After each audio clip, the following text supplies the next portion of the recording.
নমস্কার, আমি অ্যাস্ট্রোলজার বেদান্তজি। ভিডিওটা শুরু করব বর্তমানে মহাকাশে গ্রহ নক্ষত্রগুলির অবস্থান অনুযায়ী। কেননা গ্রহ নক্ষত্রগুলির যে অশুভ অবস্থান, সেই অশুভ অবস্থানের জন্যেই পৃথিবীতে, বিশেষ করে এশিয়া মহাদেশে ভারত এবং পাকিস্তানের মধ্যে যুদ্ধের সম্ভাবনা এগিয়ে যাচ্ছে।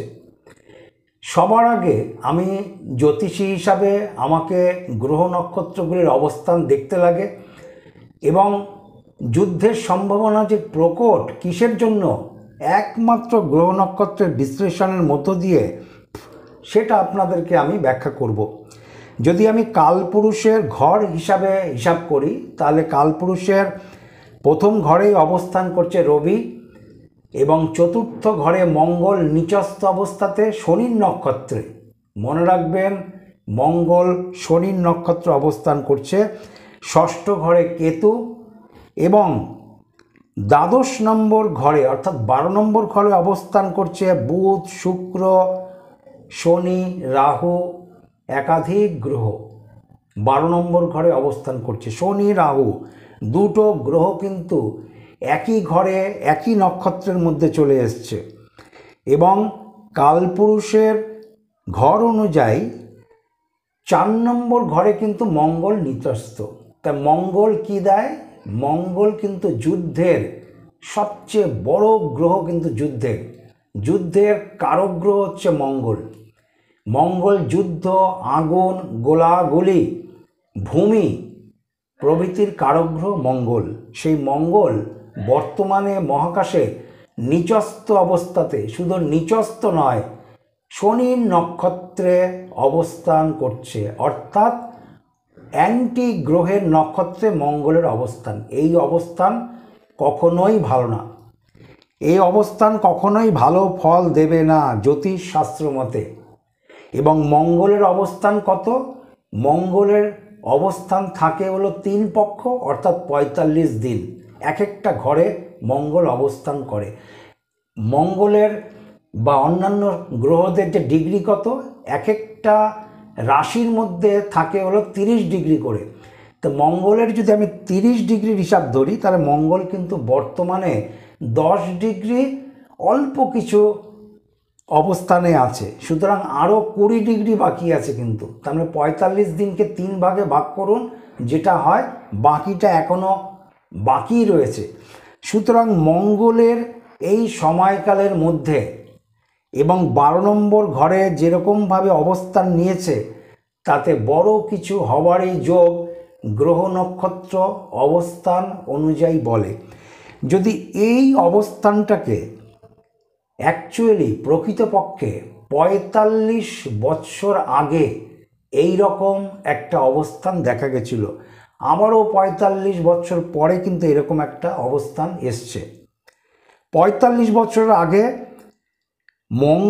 মহাকাশে গ্রহ নক্ষত্রের অবস্থান এই রকম জায়গাতে পৌঁছেছিল। তাহলে 45 বছর আগে আপনি হিসাব করুন তো, সেই সময়টা তো প্রকৃতপক্ষে পূর্ব পাকিস্তান এবং পশ্চিম পাকিস্তান, অর্থাৎ বর্তমানে যেটা বাংলাদেশ এবং পাকিস্তান, এরা বিভক্তের জন্য যুদ্ধ আরম্ভ হয়েছিল এবং 71 সালে পাকিস্তান বিভক্ত হয়ে গিয়েছিল এবং বাংলাদেশ সৃষ্টি হয়েছিল। বঙ্গবন্ধুর নেতৃত্বে সেই সময়কালে প্রচুর সংখ্যাগরিষ্ঠতার সাথে বঙ্গবন্ধু জয়লাভ করেছিল এবং পশ্চিম পাকিস্তানের যারা নেতা ছিল, তারা বঙ্গবন্ধুর এই বিপুল জনসমর্থনকে মানতে পারেননি এবং প্রকৃতপক্ষে সেই সময় পাকিস্তান এবং বাংলাদেশ যে একত্রিত ছিল, বঙ্গবন্ধুর জনপ্রিয়তা এত বেশি ছিল, সেই সময় যে লোকসভা ইলেকশন হয়েছিল তাতে বঙ্গবন্ধু বিপুল সমর্থন ছিল এবং বিপুল ভোটে জিতেছিল। ফলে প্রধানমন্ত্রীর যিনি অধিকার, সে তো বঙ্গবন্ধুই প্রধানমন্ত্রীর আসনে বসে, কিন্তু পশ্চিম পাকিস্তানের নেতারা সেই সময়কালে বঙ্গবন্ধুকে মেনে নেননি। পরবর্তীকালে বঙ্গবন্ধু ঘোষণা করল যে পূর্ব বাংলাদেশকে, অর্থাৎ বাংলাদেশকে আমরা আলাদা করে নেব পাকিস্তানের থেকে। অর্থাৎ অবশেষে 1971 সালে বাংলাদেশ স্বাধীনতা পেয়েছিল।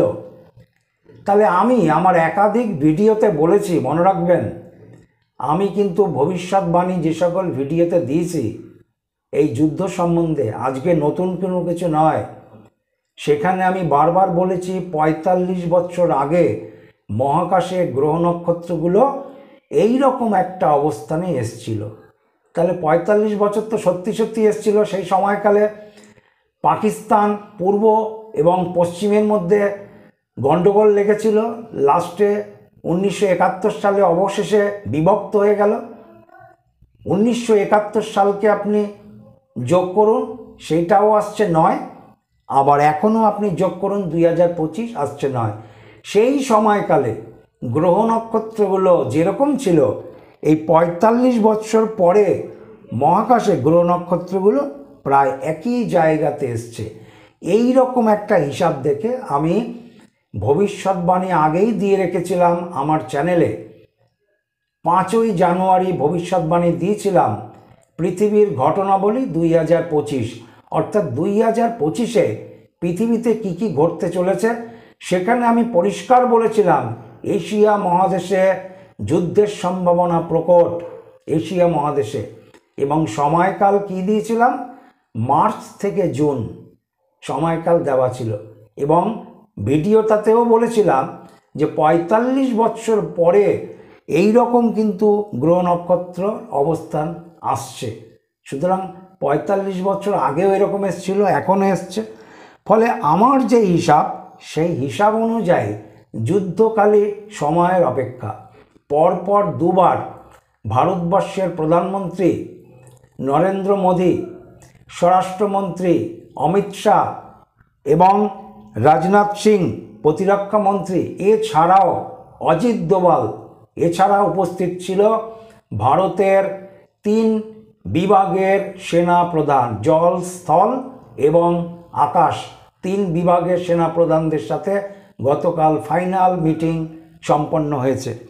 এবং নরেন্দ্র মোদীর হাতে ম্যাপ দিয়ে বুঝিয়ে দিয়েছে, স্কেচ করে করে ম্যাপ দিয়ে 3 বিভাগের সেনাপ্রধানরা তাকে বুঝিয়েছেন এবং তাকে সম্পূর্ণ বর্ণনা করেছেন কি অবস্থাতে পাকিস্তানের চতুর্দিকে ভারতের যে অবস্থান আছে, সেই অবস্থানের কোন কোন অবস্থানে কীরকম জায়গাতে সেনা প্রধানদের অবস্থান বা কি পদক্ষেপ নিতে পারে।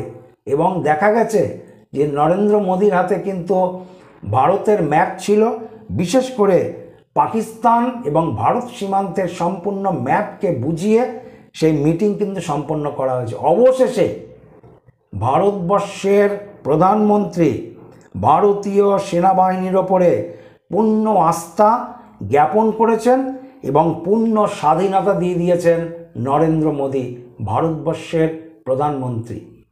বলেছেন যেদিক থেকে সুবিধা হয়, যেরকম পজিশনে সুবিধা হয় বা যেই বিভাগের ওপর দিয়ে সুবিধা হয় পাকিস্তানকে আক্রমণ করার, আপনারা সেরকমভাবেই আক্রমণে এগোবেন।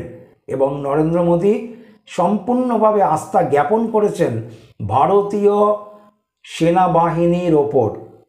সুতরাং যুদ্ধকালী সময়ের অপেক্ষা, যুদ্ধকালী সময়ের অপেক্ষা, ফাইনাল বাঁশিটা পড়লেই যুদ্ধ কিন্তু আরম্ভ হয়ে যাবে, যেরকম অবস্থানে বর্তমানে দেখা দিচ্ছে। এবং একটা জিনিস মনে রাখবেন, আমি আমার ভবিষ্যৎবাণীতে বলেছিলাম 2025 সালটা অনেকটাই অসুবিধা দেবে বিভিন্ন দিক থেকে। সেখানে সবার আগে আমি বলেছি যুদ্ধের বিষয়। আমি বলেছি যে যুদ্ধ লাগার সম্ভাবনা আছে, সেটা এশিয়া মহাদেশে সম্ভাবনা বেশি এবং মার্চ থেকে জুন। একটা জিনিস আমি পরিষ্কার করে দেই, মার্চ থেকে জুন যুদ্ধের সম্ভাবনা প্রকট। শুধু মার্চ থেকে জুন না, সারা বৎসরটা কিন্তু যুদ্ধ এবং অন্যান্য বিষয়ের ওপরেও কিন্তু সাবধানে থাকতে লাগে। রাহু সামনের মাসে ট্রানজিট নেবে, কিন্তু ট্রানজিট নিলেও, ট্রানজিট নেওয়ার পরেও রাহু তো আসবে কুম্ভ রাশিতে। তা কুম্ভ রাশিতে রাহু যখনই অবস্থান করবে, রাহু উল্টো দিক থেকে দৃষ্টি দেয়, ফলে রাহু কিন্তু শনির ওপরে পূর্ণ দৃষ্টি রাখবেই। রাহু এক একটা ঘরে 1.5 বৎসর থাকে এবং শনি 2.5 বৎসর থাকে। সুতরাং শনি রাহু অর্থাৎ রাহু শনির ওপরে পূর্ণ দৃষ্টি কিন্তু সারা বৎসর রাখবে। সেই হিসাবে কিন্তু খালি যুদ্ধ ভাব বা যুদ্ধের যে ব্যাপার এগিয়ে চলেছে, সেটা যে খালি মার্চ থেকে জুন মাসই নয়, সারা বৎসরটাই কিন্তু অত্যন্ত সাবধানে থাকতে লাগে। আরেকটা বিষয় আমি বলি, বর্তমানে মঙ্গল যেহেতু নিচস্থ এবং কালপুরুষের 4 নম্বর ঘরে অবস্থান করছে, শুধু তাই নয়, শনির নক্ষত্রে 4 নম্বর ঘরটা দিয়ে ভূমি, জমি ইত্যাদিকে নির্দেশ করা হয়। আবার মঙ্গলও কিন্তু ভূমি বা জমির কিন্তু কারক গ্রহ। মঙ্গল যেরকম যুদ্ধের কারক গ্রহ, গোলা বারুদ আগুন কারক গ্রহ, সেরকম 4 নম্বর ঘরটাও কিন্তু আবার ভূমি জমির কারক গ্রহ। সুতরাং আমার হিসাবে বলে, ভারতীয় যে 3 বিভাগের সেনারা অগ্রসর হচ্ছে, মঙ্গল যেহেতু 4 নম্বর ঘরে আছে এবং মঙ্গল অবস্থান করবে 45 দিন, বর্তমানে 10 ডিগ্রির মধ্যে এসছে, আরও বাকি আছে 20 ডিগ্রি অর্থাৎ 30 ডিগ্রি থাকে। সুতরাং এই সময়কালে ভূমি থেকে ভূমি ক্ষেপণাস্ত্র, ভূমি থেকে ভূমি, ভারতের তো ক্ষেপণাস্ত্র ভূমি থেকে ভূমি ক্ষেপণাস্ত্র অত্যন্ত সবল, এবং ভারতের যে কোনো জায়গা থেকে অবস্থান করে যদি ভূমি থেকে ভূমি ক্ষেপণাস্ত্র চালানো হয়, 2-3টে পাকিস্তানকে কভারেজ করা যাবে। সুতরাং পাকিস্তানের নির্দিষ্ট জায়গাকে লক্ষ্য করে যে সেখানে অস্ত্র ক্ষেপণ করা যাবে, সেটা অতীব স্পষ্ট। এবং মঙ্গলের এই অবস্থান হিসাব করে আমি অ্যাস্ট্রোলজার বেদান্তজি বলতে পারি, আকাশ সেনারা সক্রিয় থাকবে, জল সেনারাও সক্রিয় থাকবে, কিন্তু বেশি সফলতা আনবে, বেশি সক্রিয় থাকবে ভূমি থেকে ভূমি ক্ষেপণাস্ত্র এবং সাকসেস আনবে। আর মঙ্গল যেহেতু নিচস্থ আছে, সেটা আরও একটা সুবিধা।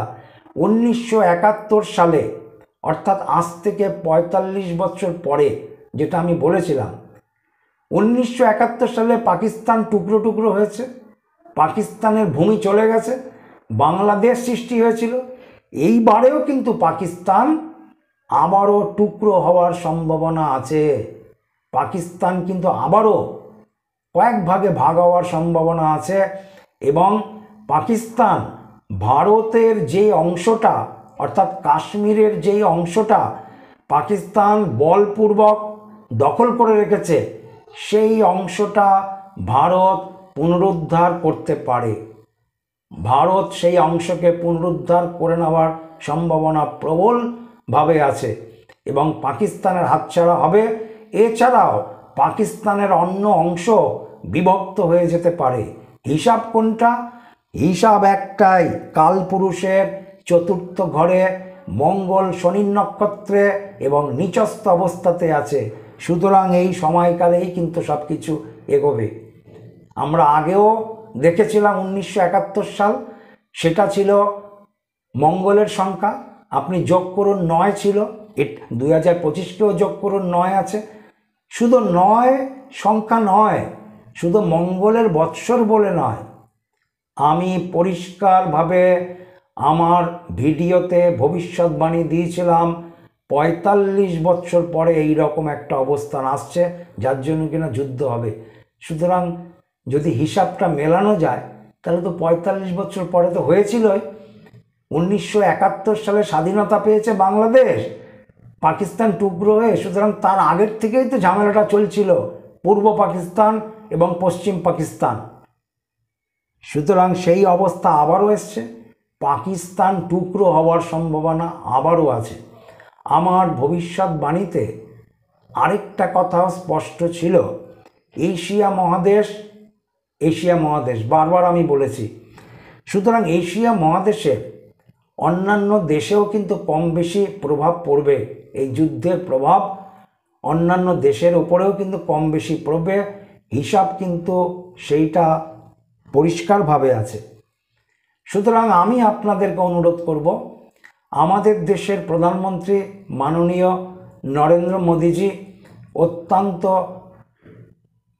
ভালো পলিটিশিয়ান এবং আমাদের দেশকে উনি যথেষ্ট শান্তি এবং আর্থিক দিক থেকে উনি উন্নতি ঘটিয়েছেন। সুতরাং ওনার যে বুদ্ধিমত্তা যথেষ্ট ভালো, এবং আমি নরেন্দ্র মোদীজির হরস্কোপ দেখেও আমি কয়েক মাস আগেও আমি ভবিষ্যৎবাণী দিয়েছিলাম নরেন্দ্র মোদীর 5 বছর কেমন যাবে, অর্থাৎ উনি যখন জিতলেন সেখানে আমি কিন্তু বারবার সতর্কবাণী দিয়েছিলাম যে 2024-এর সেপ্টেম্বর থেকে 2025-এর নভেম্বর এই সময়কালটা নরেন্দ্র মোদীজির ভালো না। তা নরেন্দ্র মোদী তো আমাদের দেশের প্রধানমন্ত্রী, তার ভাগ্যের ওপরেই তো আমাদের ভাগ্যটা নির্ভর করছে। এবং ভালো না বলে কি বলেছি, পার্শ্ববর্তী দেশের সাথে হানাহানি, সীমান্তে উত্তেজনা, গণ্ডগোল, মনোমালিন্য সুতরাং চলছে। কিছুদিন আগেও দেখেছেন বাংলাদেশের সাথে চলছে, আবারও পাকিস্তানের সাথে আরম্ভ হয়ে গেছে, যেহেতু সময়কাল আছে। অপরদিকে আমি ভবিষ্যৎবাণী দিয়েছিলাম পৃথিবীর ঘটনাবলী 2025, সেখানে যুদ্ধের কথা আমি ডাইরেক্ট বলেছি এবং সময়কাল দিয়েছি, ঠিক সেই সময়কালের মধ্যে এগোচ্ছে। আমি আপনাদেরকে অনুরোধ করব, আমি এই যুদ্ধের বিষয়ে এবং ভারত পাকিস্তানের যে সম্পর্কের অবনতি, পাকিস্তানের বিষয়টা হচ্ছে পাকিস্তান সারা বছর কম বেশি ভারতে একটা অস্থিরতা লাগাবার চেষ্টা করে। ওদের সরাসরি ভারতীয় সেনার সাথে যুদ্ধ করার কোনো ক্ষমতা নেই, ওরা ছায়া যুদ্ধ করে। সুতরাং এইবারের যে ছায়া যুদ্ধ, সেই যুদ্ধ যে প্রকট হবে এবং সেই যুদ্ধ যে প্রকৃত যুদ্ধতে পরিণত হবে, সেইটা আমার গণনাতে আমি এখনও একই জায়গাতে আছি। চ্যানেলকে সাবস্ক্রাইব করুন, শেয়ার করুন, লাইক করুন। যুদ্ধের বিষয়ে একের পর এক আপনাদের ভবিষ্যৎবাণী দেব, আপনারা আমার চ্যানেলটাকে দেখতে থাকুন। নমস্কার।